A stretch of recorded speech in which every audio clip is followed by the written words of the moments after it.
Bismillahirrahmanirrahim. Assalamualaikum warahmatullahi wabarakatuh. Alhamdulillah, summa alhamdulillah, wassalatu wassalamu ala rasulillah, amma ba'd. Alhamdulillah, bagaimana kabarnya Bapak Ibu, sahabat magnet rezeki yang dimuliakan Allah.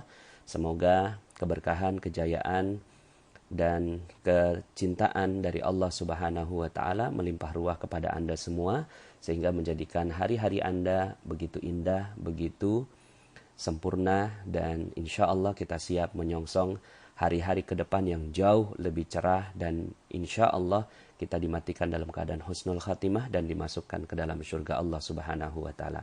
Amin, amin, ya rabbal alamin.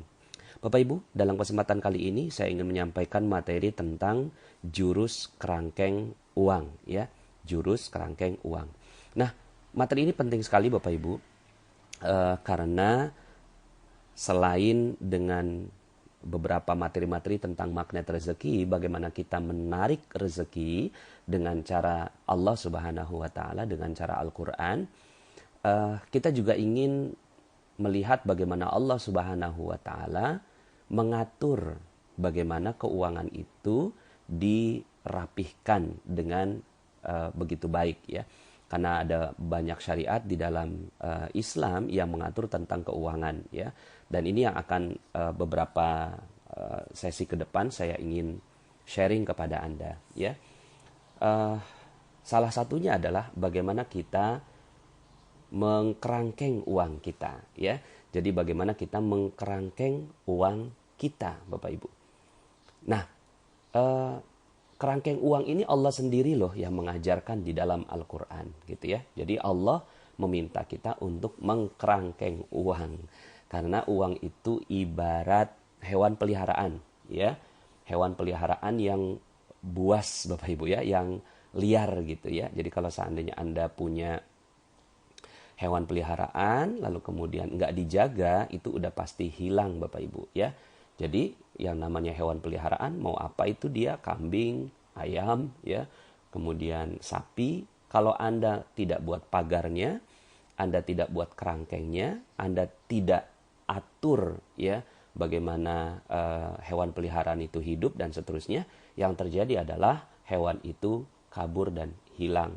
Yang sering terjadi pada kita kebanyakannya adalah karena selain dia tidak menjadi magnet bagi rezeki, ya, dia juga bukannya rezeki itu terkumpul malah hilang, gitu ya. Makanya banyak di antara kita, kok uang saya nggak kekumpul ya, gitu ya, kok rezeki saya ini kok nggak kelihatan bentuknya ya, karena bisa jadi kita tidak mengkerangkeng uang kita, ya. Maka hukum kerangkeng uang di dalam Al-Quran sedikitnya saya nukilkan dalam 2 ayat, ya. Dalam 2 ayat Allah Subhanahu wa Ta'ala itu berfirman dalam surat Al-Furqan ayat 67, ya. Bunyinya demikian, ini ketika menjelaskan tentang ciri-ciri ibadur rahman atau hamba-hamba Allah yang maha kasih, ya. Di dalam ayat yang ke-67-nya disebutkan cirinya, auzubillahi minasyaitonirrajim, walladzina idza anfaqu lam yusrifu wa lam yaqturu wa kana baina dzalika qawama. Dan orang-orang yang apabila membelanjakan harta, mereka tidak berlebih-lebihan dan tidak pula kikir, ya. Dan adalah pembelanjaan itu di tengah-tengah antara yang demikian itu, ya. Artinya apa? Allah menginginkan agar kita ini betul-betul smart, cerdas dalam urusan harta, ya. Jadi Islam nggak melulu, ya, berbicara tentang kita masuk surga, alam barzah, alam mahsyar, enggak. Tapi Islam juga mengatur bagaimana keuangan itu dirapihkan, gitu ya. Jadi Allah menginginkan kita ini tidak berlebih-lebihan dalam membelanjakan harta. Kenyataannya di lapangan ada banyak sekali orang yang berlebihan di dalam membelanjakan hartanya. Bahkan di dalam ayat yang lain, dalam surat Al-Isra, ya, dalam surat Al-Isra itu Allah mengancam, ya, akan menghancurkan rezeki bagi mereka-mereka yang punya ciri ini, Bapak Ibu. Jadi hati-hati kalau seandainya Anda udah melakukan semua apa-apa yang saya sampaikan dalam audio saya nomor 1 sampai nomor 22. kayaknya hidup udah bagus banget, udah rapi, betul ya. Kita coba ya, walaupun saatnya, kalaupun belum rapi, Anda mengalami detox rezeki, gitu ya. Dalam rezeki Anda, oke, nggak apa-apa, sabar aja, sedang proses detox kok, begitu ya. Nah, mungkin dalam proses detox yang perlu Anda lakukan adalah selain dosa-dosa Anda, ya, dosa-dosa kita semua, saya juga punya banyak dosa Bapak Ibu, ya. Selain dosa-dosa yang kita lakukan, seperti yang saya sampaikan dalam materi perisai rezeki, kita juga perlu melihat faktor-faktor yang lain. Jangan-jangan ketika kita menggunakan harta kita, itu kita berteman dengan energi tidak baik, yaitu syaitan, gitu. Ya, Allah sendiri yang di dalam Al-Quran menyebutkan dalam surat Al-Isra ayat 27, Innal mubadzirina kanu ikhwana syayatin wa kana syaitanu lirabbihi kafura. Sesungguhnya pemboros-pemboros itu adalah saudara-saudaranya syaitan, gitu ya. Jadi pemboros-pemboros itu saudaranya syaitan. Nah, bisa jadi nih ya, kita udah jadi magnet rezeki tapi malah hilang semua rezekinya. Karena ternyata kita menjadi orang-orang yang mubazir. Karena orang-orang yang mubazir ini, pemboros-pemboros ini, kanu ikhwana syayatin, saudara. Artinya saudara ini ikhwana syayatin. Dekat sekali Bapak Ibu ya. Jadi Allah menggambarkan tentang ikhwan ya, di dalam Al-Quran itu, innamal mu'minuna ikhwatun. Ya, sesungguhnya orang-orang yang beriman itu saling bersaudara. Lah, itu orang-orang yang beriman disebut saling bersaudara, artinya dekat sekali. Tapi orang-orang yang mubazir itu saudaranya sama setan gitu. Masya Allah kan Bapak Ibu ya. Jadi ternyata ya kan rezeki itu energi baik. Hanya bisa datang kepada yang energinya baik.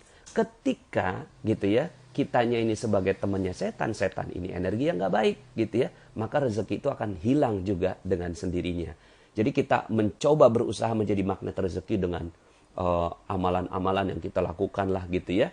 Dengan berbagai macam amalan gitu ya, yang sudah saya sampaikan dalam materi-materi sebelumnya. Tapi kemudian tiba-tiba kita mengusir semua rezeki itu dengan sifat pemboros Bapak Ibu. Dengan mubazir gitu ya. Innal wa kana syaitanu lirabbihi kafura. Sesungguhnya syaitan itu sangat ingkar kepada Tuhannya ya. Jadi Allah nggak suka banget. Ketika Allah nggak suka sama syaitan, berarti Allah nggak suka sama temannya setan. Siapa temannya setan? Para orang-orang yang mubazir. Nah, sebelumnya itu dalam ayat yang sebelumnya itu Allah sebutkan gitu ya. Kenapa sih Allah sebutkan tentang pemboros ini? Karena kadang-kadang begini Bapak Ibu, kita ini nggak adil dalam menempatkan rezeki. Yang sepatutnya kita tidak keluarkan, kita keluarkan. Yang sepatutnya kita tahan, gitu ya, tidak kita tahan. Gitu.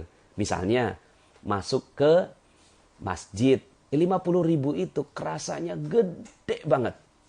Ya, masuk ke masjid, itu 50.000 kerasanya gede banget. 100.000 kerasanya gede banget. Tapi kalau masuk ke restoran, gitu ya, 170.000, 180.000, 200.000, makan bertiga, rasanya kayaknya oke-oke aja begitu. Nah, ini sesuatu yang nggak pantas Bapak Ibu. Ya. Dan akhirnya pola hidup seperti ini yang membuat kita jadi hilang rezekinya.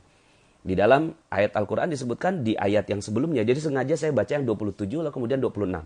Wa atizal qurba haqqahu wal miskin wabnas sabil. Tuh, ya. Dan berikanlah kepada keluarga-keluarga yang dekat akan haknya kepada orang miskin dan orang yang dalam perjalanan. Begitu. Baru kemudian Allah sebutkan wala tubadzir tabdzira. Dan janganlah kamu menghambur-hamburkan hartamu secara boros. Baru kemudian Allah katakan innal mubadzirina kanu ikhwana syayatin. Artinya apa? Artinya kita dalam membelanjakan harta itu mesti smart, sesuai dengan yang Allah ajarkan. Jangan sampai akhirnya kita keluarkan uang untuk yang menghancurkan, tapi kita tahan uang untuk yang membangun gitu. Sedekah, wakaf, zakat gitu ya. Itu adalah pos-pos yang akan membangun rezeki kita gitu. Itu mereka akan membangun rezeki kita dengan sedekah Allah lipat gandakan 10 kali lipat. Wakaf, lebih dahsyat lagi nanti saya akan sampaikan tentang ini. Lalu kemudian zakat itu akan mensucikan dan mengembangkan gitu kan. Tapi untuk yang seperti ini pos-posnya itu kita tuh ya ragu-ragu gitu. Kalaupun nggak ragu-ragu, ngerasanya berat banget gitu ngeluarinnya. Sementara untuk di sisi lain, kebutuhan yang ternyata itu malah menghancurkan seluruh kehidupan kita, kita kok gampang banget keluar gitu loh. Kita gampang banget keluar gitu. Datang ke mall, masuk ke mall gitu kan, terus kemudian kita bingung. Pas nyampe rumah, loh kenapa ini barang saya beli ya? Gitu. Ya, kenapa barang ini saya beli ya? Kalap gitu. Kalap.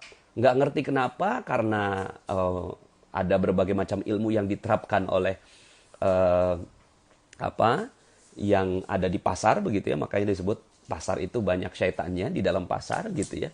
Lalu kemudian kita kalap ngambil yang dipasang bukan harga lagi gitu kan, baju new arrival atau new arrival ya, datang baru gitu kan, Rp 300.000, enggak Bapak Ibu, tapi di situ sebut new arrival, diskon 70% gitu.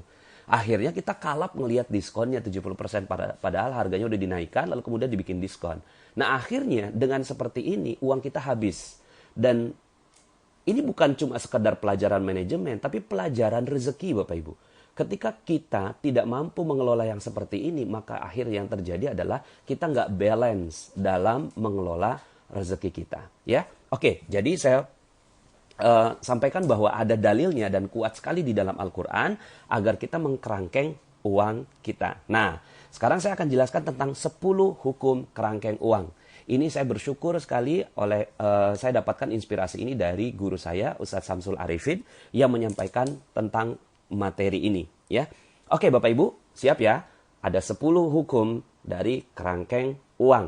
Ya, bahwa Anda harus menggunakan 10 poin ini untuk membuat rezeki Anda terjaga.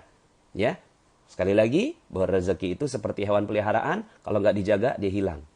Yang pertama, ketika Anda datang ke mall, ke pasar, ke keramaian, dan seterusnya, ya, maka Anda biasanya tertarik untuk membeli segala sesuatu. Dan para produsen biasanya menggunakan ilmu yang namanya hypno selling. Dia menghipnosis Anda, ya, menghipnosis Anda sampai akhirnya Anda kalap, ya, terhipnosis, dan akhirnya Anda membeli barang itu padahal ternyata barang itu nggak dibutuhkan. Maka untuk memecahkan sihir itu, memecahkan sihir dari pasar itu, ya, Anda harus memecahkan Bapak Ibu. Itu hipnosis namanya. Itu hipnosis, hypno selling Bapak Ibu. Hancurkan. Dengan apa dihancurkannya? Dengan 10 pertanyaan utama. Setiap Anda mau membelanjakan segala sesuatu, Anda harus tanyakan 10 hal ini. Yang pertama, apakah sudah ada rencananya? Gitu. Yang pertama, pertanyaan pertama, apakah sudah ada rencananya? Contoh, misalnya Anda datang ke mall, terus kemudian ada orang yang menjual alat penyedot debu, gitu ya. Alat penyedot debu. Kemudian dia bilang, wah penyedot debu ini keren banget karena dia punya kekuatan sampai bisa menghisap gajah begitu ya. Misalnya gitu. Terus kemudian dia berikan, oh ini kok gampang kok ini bisa dibayar cicil gitu ya. Terus kemudian, oh ini ada diskonnya, ada ini dan seterusnya. Kemudian akhirnya Anda terpengaruh. Langsung tanyakan yang pertama. Apakah sudah ada rencananya? Kalau belum ada rencananya, langsung Bapak Ibu pecahkan sihirnya, gitu kan? Pecahkan sihirnya, langsung jangan dibeli Bapak Ibu, ya. Apakah sudah ada rencananya? Belum ada kok rencananya, gitu ya. Anda belum pernah merencanakan bahwa Anda membeli penyedot debu, gitu ya. Kecuali kalau Anda sudah rencanakan, gitu ya. Jadi kalau Anda sudah rencanakan, tanya ke pertanyaan kedua. Jadi pertanyaan pertama, apakah sudah ada rencana? Kalau belum ada rencana, jangan dibeli. Kalau sudah ada rencana, masuk ke poin nomor 2. Yang kedua, apakah ada uang tunainya? Apakah ada uang tunainya? Gitu. Jadi ketika Anda beli, ada ditawarkan sesuatu, ya. Pertama, udah rencana belum? Udah ada. Memang lagi beli nih, lagi butuh penyedot debu gitu kan. Kemudian yang kedua, apakah ada uang tunainya? Gitu, ya. Jadi kalau seandainya harganya berapa, Mas? Harganya ini 1,5 juta gitu. Bisa dicicil kok Bu gitu kan. Bisa dicicil 15 bulan ya. Sebulan 100.000. Kan gampang ya. Kan gampang Bu ya gitu. 0% kok pakai kartu kredit apa aja gitu. Bapak Ibu tanyakan yang pertama ini apakah ada cashnya. Kalau nggak ada cashnya jangan dibeli Bapak Ibu. Ya. Kenapa? Karena penelitian membuktikan bahwa orang yang membeli dengan cara kredit itu tidak punya rasa bersalah. gitu. Orang yang membeli dengan cara kredit itu tidak punya rasa bersalah. Ya, dia pandangnya gampang cuma 100.000 gitu kan. Tapi coba 100.000 dikali 100 barang Bapak Ibu, udah 10 juta gitu ya, sebulan gitu. Nah, Anda nggak pernah ngerti tentang itu. Nah, ini ada sihirnya di sini ya. Ada mantra di sini ya. Makanya kalau seandainya ini yang kedua nih, kalau nggak ada cashnya, lebih baik Anda tidak membeli barang tersebut. Gitu Bapak Ibu ya. Jadi kalau nggak ada cashnya, jangan dibeli gitu. Kecuali, ini kecuali ya. Ya, kecualinya pasti ada ya. Contohnya misalnya kalau Anda mau beli rumah, kemudian ternyata ada orang yang mengajak membelinya dengan cara dicicil karena harga rumah itu naik gitu ya. Oke saja. Walaupun nanti akan ada ilmu baru yang akan saya sampaikan dalam ilmu berikutnya ya. Tentang bagaimana meleverage rezeki ya. Tapi sekarang kita kerangkeng dulu ya. Kita kerangkeng dulu. Pokoknya sebagian besar barang, sebanyak mungkin barang yang memang tidak produktif itu belilah dengan cash saja Bapak Ibu ya. Jadi pertanyaan kedua, apakah ada cashnya? Kalau nggak ada cashnya, jangan dibeli. Maaf, saya nggak ada cashnya. Bisa dicicil kok. Ya maaf ya mas, saya udah ikut kerangkeng uangnya Pak Nas gitu. Akhirnya apa yang terjadi? Anda menahan uang Anda Bapak Ibu ya. Menahan uang Anda dan insya Allah uang Anda akan selamat dan Anda tidak menjadi temannya syaitan. Kalau seandainya sudah ada planning, ya, pertanyaan pertama, sudah ada planning? Udah. Ada cashnya? Udah. Yang ketiga, apakah ini need atau want? Apakah ini keinginan, gitu ya, atau kebutuhan? Kalau sekedar keinginan, ingin nih, saya inginnya sih, gitu ya, inginnya rumah saya jadi rapi, bagus. Bayangkan kalau seandainya ada penyedot debu, gitu ya. Aduh, mohon maaf nih, kayaknya kasusnya penyedot debu. Yang lain deh, misalnya handphone, begitu ya.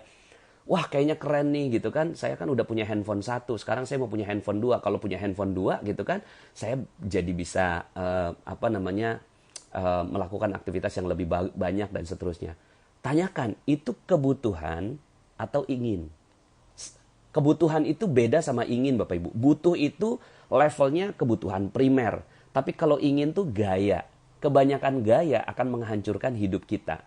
Maka hiduplah dengan kebutuhan. Sebenarnya orang hidup tuh kalau kebutuhan yang dibela itu dia nggak butuh banyak uang kok gitu ya. Kita makan paling berapa gitu ya. Kalau dihitung-hitung paling 15.000 sekali makan, 20.000 sekali makan gitu ya. Kalau sehari cuma 60.000 itu kebutuhan. Tapi kalau mau makan di restoran ternama gitu ya kan, terus kemudian kelihatan sama orang gitu ya, terus kemudian rasanya enak gitu ya. Nah ini udah keinginan namanya gitu ya, keinginan. Jadi tanyakan yang nomor 3, ini keinginan atau kebutuhan.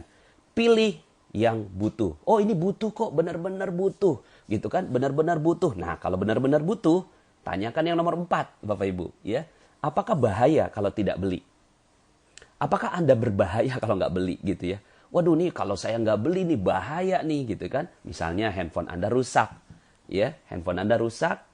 Lalu kemudian akhirnya karena udah terpakai 3 tahun dan akhirnya udah nggak bisa lagi dipakai, akhirnya Anda datang ke pasar. Dia sudah ada planningnya karena mau mengganti yang baru. Kemudian Anda punya uang cashnya gitu kan, sehingga Anda bersakit-sakit membeli handphone itu. Kemudian ketiga, ini adalah kebutuhan. Dan yang keempat, kalau nggak dibeli, saya bahaya nih. Bahayanya apa? Bahayanya karena saya tidak bisa berbisnis gitu kan, tidak bisa melakukan aktivitas karena saya nggak punya handphone. Nah kalau itu boleh dibeli Bapak Ibu. Tapi kalau seandainya gitu ya, kalau nggak bahaya, nggak bahaya kok kalau saya nggak beli sekarang gitu ya. Kalau saya nggak beli nggak bahaya gitu, ya nggak usah dibeli. Tapi kalau bahaya, kalau Anda nggak beli maka dibeli gitu kan. Kemudian yang kelima Bapak Ibu, iya nih kalau saya nggak beli bahaya nih. Tanyakan yang nomor 5 Bapak Ibu. Pertanyaan nomor 5. Apakah ada produk atau jasa pengganti yang lebih ekonomis? Gitu. Jadi Anda berpikir mulai nomor 5 ini adalah barang yang lebih murah. Gitu ya. Apakah ada yang lebih ekonomis? Gitu ya.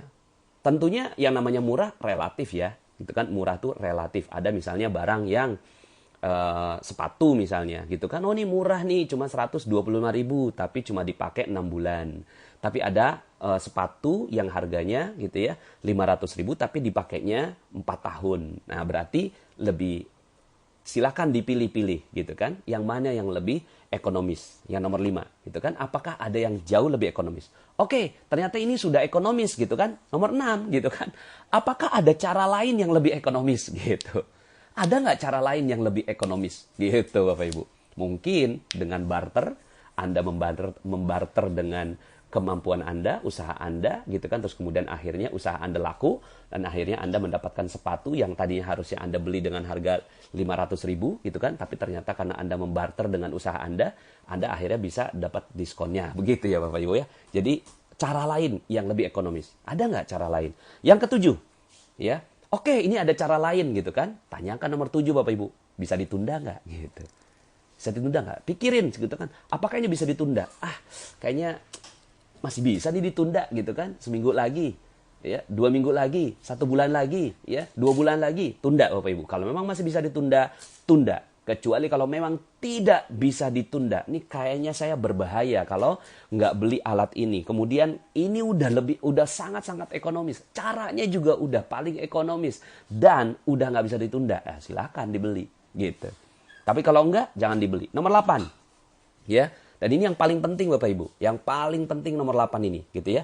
Apakah bisa menghasilkan more money setelah pengeluaran ini? Apakah bisa menghasilkan uang lebih setelah pengeluaran ini? Ini yang harus Anda pikirkan. Nah, ini mengajak orang berpikir produktif, bukan berpikir konsumtif, gitu ya. Kalau saya beli barang ini, maka apakah hidup saya jadi jauh lebih produktif? Contoh misalnya, ya, beli motor, gitu ya. Beli motor ternyata Anda berpayah-payah gitu kan, naik angkot sampai akhirnya Anda bisa ngumpulin uang gitu kan. Lalu kemudian akhirnya gitu ya, pas Anda mau beli motor, ini saya beli motor ini dan setelah beli motor bisa kok gitu kan menghasilkan uang lebih dari pengeluaran ini. Nah, kalau memang nomor 8 ini memenuhi kriteria Anda, maka gitu kan belilah barang yang produktif Bapak Ibu. Termasuk yang produktif misalnya ya, apakah kalau seandainya beli AC gitu ya, jauh lebih produktif, bangun lebih segar. Ya kalau memang itu kebutuhan Anda, it's okay. Maka setiap orang kebutuhannya berbeda. Ada yang butuh AC, ada yang butuh cuma kipas angin gitu kan. Tapi yang jelas, apakah kipas angin itu gitu ya lebih produktif gitu, menghasilkan more money atau menghasilkan lebih banyak sakit? Misalnya orang yang sudah terbiasa hidup di AC, kemudian ternyata dia beli kipas angin untuk menghemat, malah ternyata setelah itu sakit. Nah ini malah jadi nggak bagus juga. Artinya apa? Artinya setiap orang punya gaya hidup dan pola hidup berbeda, cuma pertanyaannya tetap sama. Apakah bisa menghasilkan more money? Gitu kan? Uang lebih setelah pengeluaran itu. Ya. Kemudian yang ke-9, apakah memberikan manfaat yang permanen atau sesaat gitu?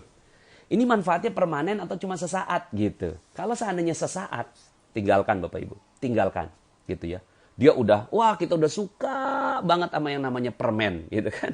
Permen di pinggir jalan, lollipop gitu ya. Terus kemudian kita tanya nih, udah ada planningnya nggak? Udah, emang saya datang pengen beli lollipop. Ada cashnya nggak? Ada, uangnya cukup. Kemudian yang ketiga, need atau want? Iya nih kebutuhan nih, anak pengen lollipop gitu kan. Kemudian bahaya nggak gitu kan? Bahaya, orang anak nangis gitu kan. Gitu kalau nggak beli. Kemudian ada nggak yang lebih ekonomis? Enggak, ini udah lebih ekonomis. Cara lain lebih ekonomis? Nggak ada, udah ini aja gitu kan. Bisa ditunda nggak? Nggak bisa ditunda, anak nangis gitu ya. Kemudian bisa menghasilkan more money nggak? Ya bisa, misalnya kalau anak tenang gitu kan kita bisa lebih produktif.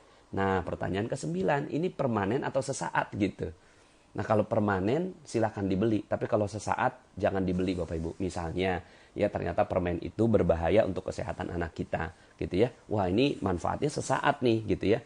Tapi malah setelah itu akhirnya kita malah jadi direpotkan dengan sakitnya anak kita. Tinggalkan Bapak Ibu.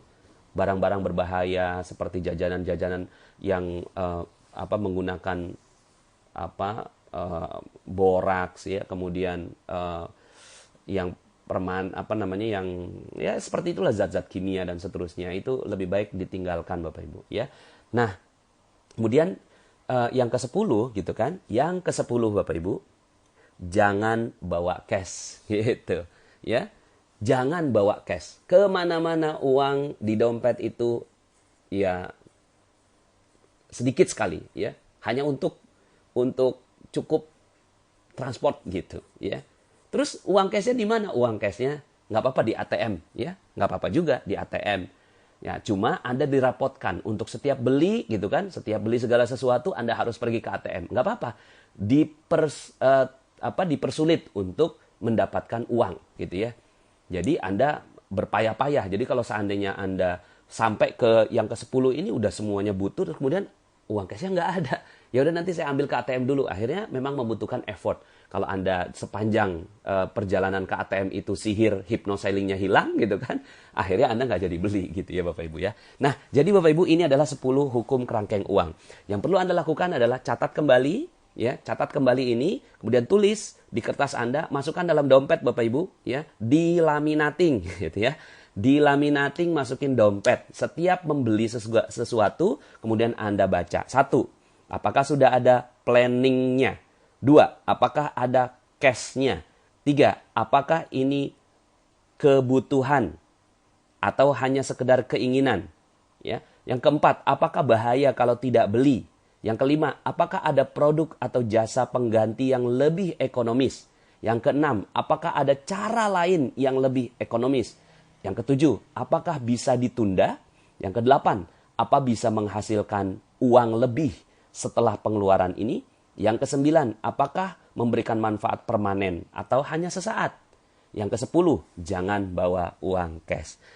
Catat ulang, tulis, diketik yang rapi, bikin kecil seperti KTP, laminating, dan itu menjadi identitas Anda. Dan niatkan ketika Anda mengamalkan ilmu ini agar Anda tidak menjadi temannya syaitan Bapak Ibu ya. Bahwa semua barang-barang yang masuk ke dalam rumah Anda benar-benar barang yang dibutuhkan. Bukan hanya sekedar keinginan dan kemudian Anda kaget. Loh kok kenapa barang-barang yang ada di rumah saya ini sebagian besar nggak dibutuhkan. Artinya sudah masuk unsur syaitan di dalam rezeki Anda. Ya, nah Bapak Ibu, mudah-mudahan ilmu ini bermanfaat dan Anda semua menjadi magnet rezeki yang dahsyat. Sekian dari saya, sampai jumpa dalam audio-audio berikutnya. Saya Nasrullah, undur diri. Assalamualaikum warahmatullahi wabarakatuh.